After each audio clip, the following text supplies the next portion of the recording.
Chuyến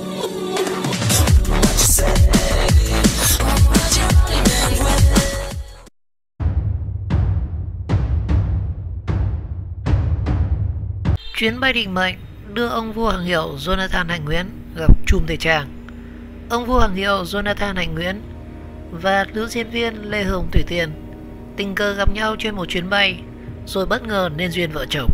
Giờ đây thì họ đã là những đại gia giàu có nhất nhì trong giới doanh nhân Việt Nam và sở hữu khối tài sản triệu đô với rất nhiều biệt thự, du thuyền và cả gian siêu xe khủng.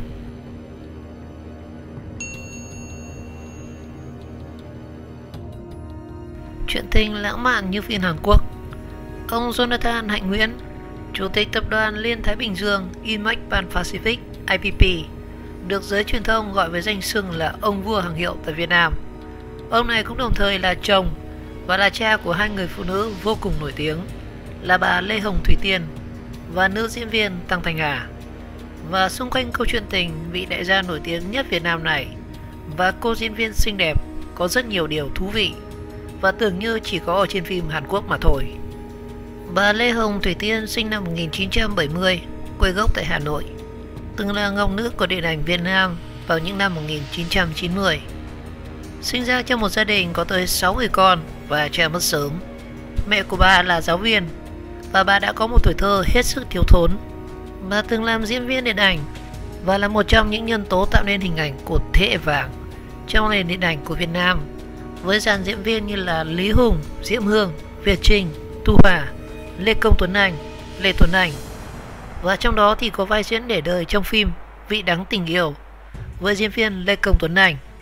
Và sau bộ phim, bà này trở nên nổi tiếng và được các hãng phim săn đón rất nhiệt tình. Tuy nhiên, theo nghề được một thời gian, Thủy Tiên đột ngột từ bỏ màn bạc và trở thành tiếp viên hàng không của Vietnam Airlines. Và vẻ đẹp của Thủy Tiên từng được một đạo diễn nổi tiếng nhận xét như sau: dù đã gặp rất nhiều giai nhân, nhưng vẻ đẹp thánh thiện của cô ấy làm tôi sững sờ. Cô ấy có đôi mắt tuyệt đẹp, ngây thơ và trong vắt. Đôi môi của cô ấy hồng mọng và ngọt ngào làm mê lòng bất cứ người đàn ông nào. Và rồi như một định mệnh, ông Jonathan Hạnh Nguyễn, Chủ tịch Tập đoàn IPP Group, đã gặp người con gái đẹp tuyệt ấy trên một chuyến bay. Doanh nhân thành đạt đã trúng tiếng sét tình yêu ngay sau khi gặp bà. Nhưng bà Thủy Tiên thì không mấy bận tâm. Với những người con gái khác thì khi đứng trước khối tài sản và vẻ ngoài điển trai thành đạt của ông Jonathan Hạnh Nguyễn thì họ sẽ siêu lòng. Nhưng với Thủy Tiên thì lại không. Bà từng tâm sự rằng bà không quan tâm tới những thứ hào nhoáng bên ngoài, bởi mẹ bà luôn luôn nghiêm khắc dạy dỗ con cái chỉ có làm việc cật lực thì mới có thể tồn tại. Và cũng có thể bởi lúc đó chồng bà đã có một đời vợ, có 3 cậu con trai và hơn bà tới hơn 21 tuổi. Còn Thủy Tiên thì vừa tốt nghiệp đại học, đi làm không được bao lâu, lại đẹp nổi tiếng. Vậy nên việc Thủy Tiên kiêu kỳ là điều hết sức bình thường. Về chuyện tình với chồng là Jonathan Hạnh Nguyễn, Thủy Tiên từng tủm tỉm kể rằng: để theo đuổi được tôi thì anh ấy đã đi mọi chuyến bay có tôi. Và nếu bây giờ gom hết những vé máy bay của anh ấy thời đó thì chắc có lẽ cũng phải được một căn phòng rất lớn. Thay chồng tiếp quản đế chế tỷ đô, Tập đoàn Liên Thái Bình Dương IPP Group được chồng của bà Thủy Tiên là ông Jonathan Hạnh Nguyễn thành lập từ năm 1986 tại Philippines. Và trải qua hơn 30 năm phát triển, nhưng ít ai biết rằng thực ra 10 năm trở lại đây, công việc đã được giao lại hoàn toàn cho bà Thủy Tiên với vai trò chủ tịch kiêm tổng giám đốc CEO của tập đoàn. Tại tập đoàn IPP, chủ đầu tư hoặc là hợp tác đầu tư 30 dự án với tổng số vốn là hơn 280 triệu đô la.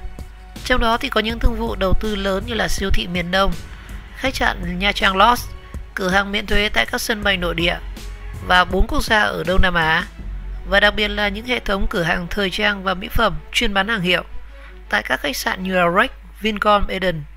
Và mới đây là dự án tiêu tốn gần 400 tỷ của IPP, đó chính là Tràng Tiền Plaza, kết hợp với công ty thương mại cổ phần Tràng Tiền. Như vậy thì người lột xác cho Tràng Tiền Plaza trở thành một trung tâm thương mại vương giả bậc nhất Hà Thành, không ai khác, chính là Jonathan Hạnh Nguyễn. Và những con số về sự lột xác này của Tràng Tiền Plaza có thể khiến người ta kinh ngạc. Hiện tại thì các vị trí đẹp nhất của trung tâm đã có sự phủ kín của một loạt các thương hiệu nổi tiếng thế giới như là Burberry, Cartier, Dior, Lancôme, Louis Vuitton, Max Cosmetics, Pampun Chiston Dar, Rolex, Milosi Potique. Và riêng ông Jonathan Hạnh Nguyễn có hàng chục gian hàng tại đây. Không kể tới 400 tỷ đồng cải tạo trang tiền ở bên ngoài, thì tổng số tiền hoàn thiện cho 112 gian hàng và cả hàng hóa lên tới là 150 triệu đô la Mỹ, tương đương với 3.000 tỷ Việt Nam đồng. Và sau hơn 20 năm kể từ khi thành lập IPP, thì ông Hạnh Nguyễn hoàn toàn tin tưởng và giao toàn quyền điều hành cho vợ. Trong gần 30 năm thành lập công ty, tính từ năm 1986, thì trong 20 năm đầu tôi đã chèo lái, và 10 năm trở lại đây thì công việc điều hành tôi đã giao lại cho Tổng Giám đốc Lê Hồng Thủy Tiên. Ông Jonathan tâm sự với báo chí. Do vậy, tính từ thời điểm tháng 12 năm 2014, thì các con số thống kê cho thấy hiện bà Thủy Tiên quản lý tới 26 công ty, gắn liền với sự độc quyền phân phối các thương hiệu thời trang cao cấp như là rượu Morris, NSC, Camus, nước hoa Chanel, các nhãn hiệu thời trang Burberry, Nike, CK, Salvatore, Mesquago, Versace, cũng là đối tác nhượng quyền của rất nhiều chuỗi nhà hàng như là Thái Village, Ellis Cafe, Burger King, Domino Pizza. Và nói về lý do sẵn sàng giao nhiều quyền lực cho vợ, thì bố chồng của Tăng Thanh Hà cho biết do ngành nghề của công ty thì gắn liền với thời trang, với cái đẹp, nên lợi thế của phụ nữ. Nhưng phụ nữ bây giờ năng động, quyết liệt hơn rất nhiều, và có môi trường thuận lợi thì người phụ nữ sẽ khẳng định được bản thân của mình. Về phần mình thì bà Thủy Tiên cũng từng tâm sự rằng ông xã đã dạy tôi kinh doanh ngay từ khi bước vào nghề, luôn luôn ủng hộ và biết rõ năng lực của tôi trong kinh doanh và kể cả trong công việc gia đình. Thỉnh thoảng cũng có những bất đồng, và quan trọng là mình có thể bảo vệ ý kiến của mình bằng những luận chứng rất hợp lý và trên tinh thần tôn trọng lẫn nhau. Ông bà ta đã có câu nói phải thì củ cải cũng phải nghe. Và dưới sự điều hành của bà Thủy Tiên thì tập đoàn IPP đã nhượng quyền thành công và liên tục mở rất nhiều cửa hàng của các nhãn hàng lớn như là Burger King, Domino Pizza, Gazan Papai, Dunkin Donuts ở trung tâm thành phố Hồ Chí Minh, Hà Nội và một số các thành phố lớn. Doanh thu ngành thức ăn nhanh trong năm vừa qua chiếm tới là 8,04% tổng doanh thu của cả tập đoàn. Và thêm một thương vụ thành công có thể kể đến của bà Thủy Tiên chính là việc bà vừa chính thức bước chân vào hội đồng quản trị công ty dịch vụ hàng không Sarco sau khi bỏ ra hơn 300 tỷ đồng và những thành công đã đạt được trước đó. Và trong giới kinh doanh hàng hiệu, đặc biệt là dưới con mắt của các đối tác nước ngoài, thì bà Thủy Tiên là người đàn bà nhiều năng lượng và yêu thích kiếm tiền, đặc biệt là có khả năng nắm bắt được xu thế kinh doanh mới.